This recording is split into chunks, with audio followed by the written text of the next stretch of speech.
Good evening. Welcome to another exciting edition of So in a Bourbon. Charlie, what do we have on the bar tonight? Tonight we have a very special offering. It is the single barrel Peerless pick that Glenn was on with our friend Brewzle, and we're asking the question, does it taste the same when Glenn tasted it the first time? We'll find out.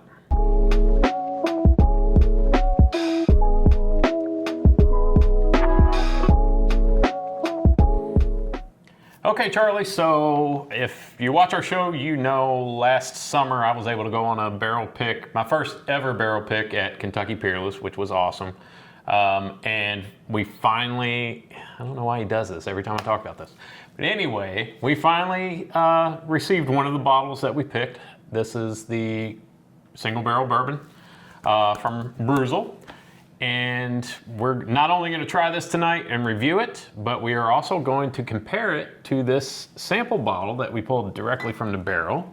And these are hard-hitting questions because if you've ever been on a barrel pick, you know that a couple of things happen. Number one, it is just sensory overload. And I'm not talking about your palate. I'm just talking about most places, the experience that you have. Right. It's intoxicating before you even start becoming intoxicated.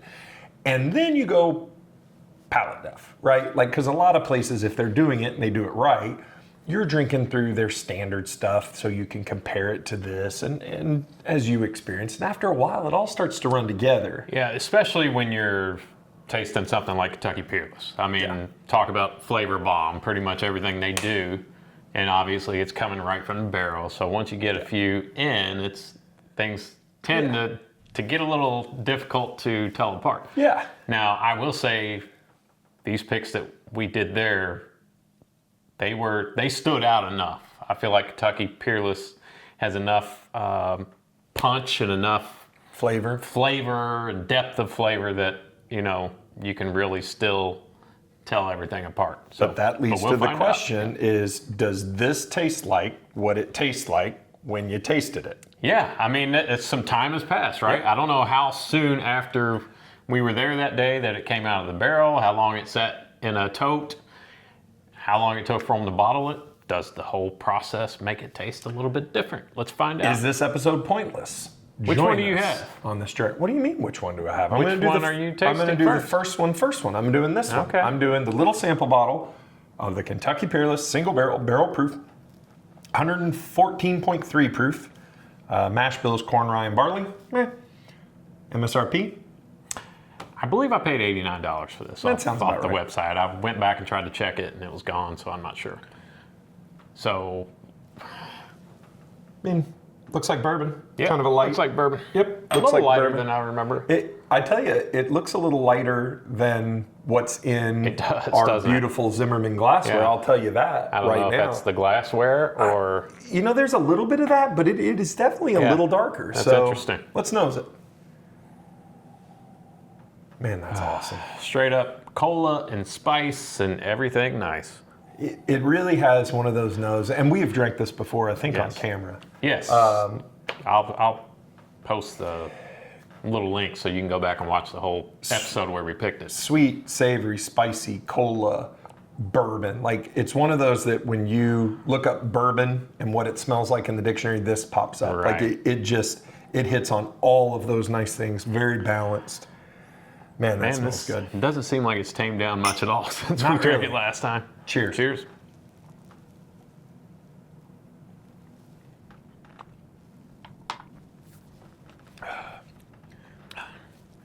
I mean, you want to go first? The nose transfers almost exactly over to the palate. Yep. Almost in the same order. Yeah. Like sweet, Yeah. savory, spice, cherry cola. Like Absolutely. that's kind of how it goes. Like everything is very nice and balanced. It sits on your tongue, gives you a nice little tingle. Ever so slight Kentucky hug. Mm-hmm. First drink of the day for us, by the way. Very nice, easy sipper, 114 proof, perfect. And I remember when we did this episode and tasted this the first time, I was thinking that this was the high rye, and I it remember wasn't.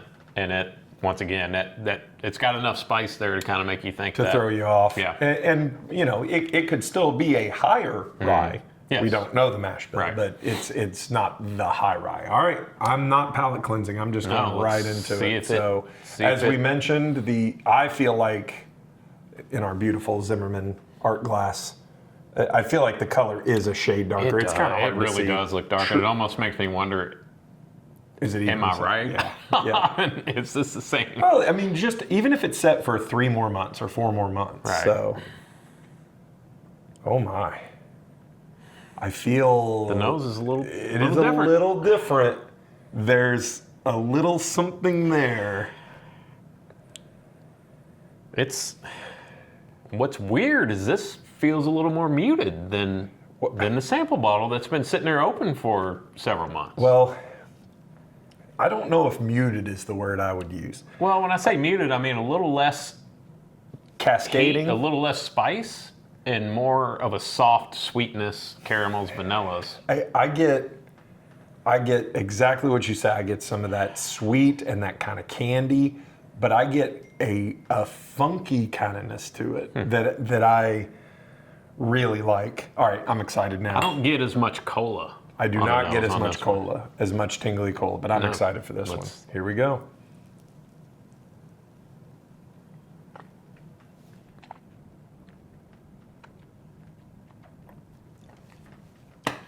It's totally different. It's totally different. It does. It tastes totally different. And now I'm really starting to wonder. The mouthfeel is totally different. Yeah. It is so much more viscous. It is so much more just oaky, just dark chocolate. You're hitting it right on the head. I didn't get a whole lot of oak and like dark chocolate on the sample. none. I am definitely getting that on this one. This is kind of like a light, easy sipper on its feet, but kind of a little higher proof. This is, when we say Peerless and what we like at Peerless, this is it. Like, this is... I agree. This is thunder. I almost didn't get really any of that bitter dark chocolate on the finish. None of the char on the sample. As a matter of fact, I'm going to go back to it real quick. Just make sure I'm not crazy.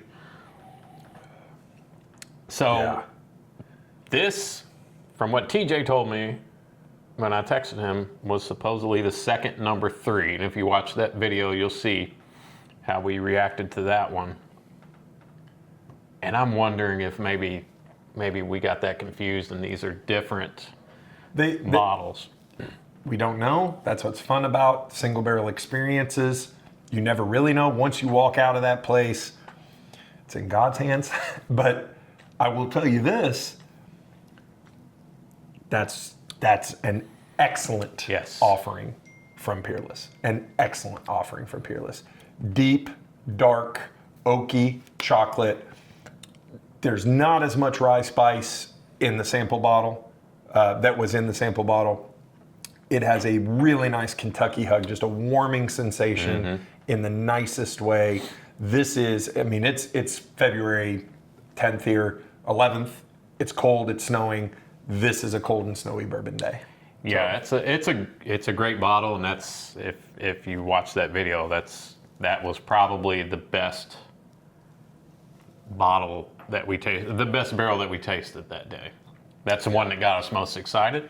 Yeah, and things like this, bottles like this, is what get me excited and keep me excited for bourbon. If you've watched our previous episodes, you know there's a lot of doom and gloom in the bourbon market.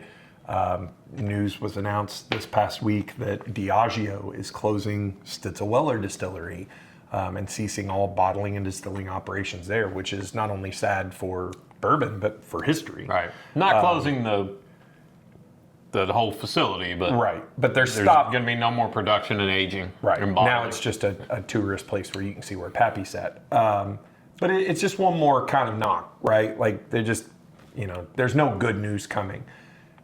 But there is a lot of good news. And good news is there are companies like Peerless, which is, make no mistake about it, a craft distiller. And if this is what they have at 4+ years, what's that going to be like in a year? And 2 years, and 3 years. Absolutely. And we don't know the age on this one. We know it's at least 4 years old. I'm guessing this is probably between 4 and 6 years, if I had to guess. I mean, being as they've only been in business for that long, I don't think it's any longer than that. So, Well, they've started putting out some extra older age stuff here in the past. Several months ago. Gosh darn we it. had I think we had, was it an 8 year? Yeah. you're right. I stand corrected. You're Yeah. totally right. Yeah. So I think, and what John told us that day, if I'm not mistaken, is they want to have a regularly produced 10-year product, which I'm like, I can't wait. I cannot wait for that. Peerless, if you haven't ventured into, and I know it seems like we do Peerless content in We in do a lot of bunches. Peerless We've content. done a lot, but they're close to us. We really enjoy their product and what they have. We know, we say this in every episode, it can be cost prohibitive. We know that they're expensive. However, I will die on this hill. These are special bottles for special occasions. These bottles are going to last most normal people a year plus, because you're not just going to be like, oh, I'm going to have 3 fingers of Right. 118 proof, palate destroying, deep oaky wonderfulness. If you haven't ventured into the Peerless pond, you need to, because you're missing out. Yes, and if you've had Peerless Toasted, which is fantastic, Yes. they have a toasted rye coming out They do. March very, 15th. Very soon. Very It's the soon. release date on that, so I'm Yep. kind of looking forward to that. So stay tuned for more Peerless content. Yeah, absolutely. And I would love to tell you, if you want to try this single barrel, to get on Brewzle's website and order it, but this one's sold out. Oh. However, the high rye that we picked that day, that I'm still wondering if this could be, is still available. Hey, there you go. So, It's a little more expensive, but it's still available. And I think he's got a rye on there that we picked as well. So yeah, click on over there and tell check it out. I'll put Brewzle the that- link down here. Yeah, we'll put the link down here. Tell Brewzle that Charlie and Glenn sent you. He doesn't know who we are. But This is the finish on this, and now the nose. To me, it's all chocolate. oh, yeah. Chocolate and It tastes like, it literally smells like you just cracked open a chocolate covered cherry. Yeah, Like, and and not the cream. Like, do you know, like in a chocolate covered cherry, where if you bite into it, there's like the white cream, but then Yes. there's also that Like the clear- The clear. That's what this smells like. I'm not gonna say what I'm Don't thinking. say. This is a great bottle.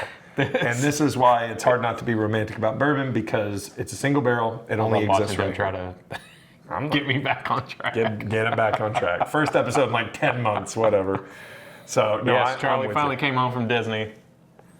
I'm glad he's home. Glenn finally started drinking again. So This has, and I haven't talked about this note in a while. Uh-oh. It has the Oreo pie crust note to it that I You love so haven't much. talked about that. I don't get a bunch of that, but I do. I tell you right now, to wrap this up, put a nice little bow on it. This one is better than that one. I don't know if those are the same, and that's why barrel picks and single barrels are awesome. They have totally different noses. I'll smell So it. I don't know what's going on here. Oh yeah, it's not close. Yeah, that one's delicious. Rate it quickly. I would give that a solid 8. I'll go slightly below 8, just because I feel like I have had some better offerings from Peerless No doubt, on the single no doubt. barrel side of it. It's still rarefied air. I will give that a 7.7. Can't argue with that. Yeah, I think I'm 7.7. so excited because it's been so long since Yeah. we've actually drank something Yeah. really good on Yeah. here. Well, and it's fun because, Yeah. like, I know any barrel pick that I've been on, and when you have that bottle finally, it's like, oh, I was there. Absolutely. Like, this is mine. And that's what's cool. So, Glenn, tell the nice people what to do. First, pat myself on the back. Oh, goodness. Yes, what we would love for you to do is check us out on Instagram, So in the Bourbon, Whiskey Realtor, on TikTok and Facebook, So in the Bourbon, X, So in the Bourbon, all the platforms. We're on all the platforms. They're beautiful. We've got a great presence on social media. It's great. You should follow. A lot of people say it. I don't say it. Other people do. I say it. And keep those wallets loose. And your bungholes very tight. Good night, everybody. Peace out. Do you think Brewzle's going to have us killed? How was that? Good. Here. Oh, that's disappointing. Oh, I can smell that from here. Can you? Yeah. No, that's just me. You smell like booze. My mom says I'm handsome. Does the dry January episodes count? It counts, yeah. All right, so we did meet in January. We didn't have any fun, but we did. Okay. Are we crooked, or does that look? Or is that just me? I mean, you're crooked. Almost. You know what I'm saying? No, I'm saying, It dog. looks like, how's our bubble? It looks straight. That's what they say about you. Maybe I have a tumor. He looks. Tumor. He looks straight. Ready, and we're back in 3, 2.